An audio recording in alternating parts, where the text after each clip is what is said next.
Vigous, le mot est bref, musclé et il sent bon sa familiarité. Et son emploi, pour l'instant, est quand même assez resserré. Il est compris, il est utilisé en Suisse romande, il déborde rarement ce périmètre. Enfin, il suffirait d'un peu d'esprit intrépide pour qu'il s'aventure un peu partout en francophonie. Vigous, c'est-à-dire, vigous, vif, alerte, résistant. La sonorité du mot ne trompe pas. Il appartient au vocabulaire familier, ce qui en renforce le sens.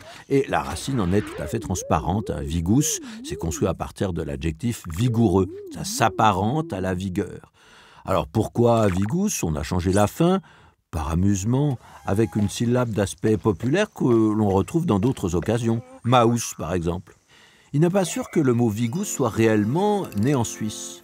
On a pu l'entendre ailleurs et il en reste même une apparition chez Flaubert dans la relation qu'il faisait d'un voyage en Bretagne avec son ami Maxime Ducamp. La porte sculptée d'une église montre une Madeleine d'une vigousse et d'une bestialité inouïe.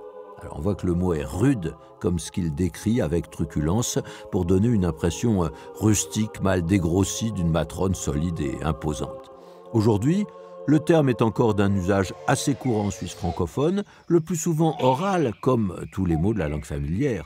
Encore que l'écrit puisse y recourir justement pour donner un effet abrupt. Et Vigous, c'est le nom d'un journal satirique qui prétend dénoncer les abus de la vie politique sans mettre sa langue dans sa poche ni se laisser intimider. Et Vigous paraît depuis 2009.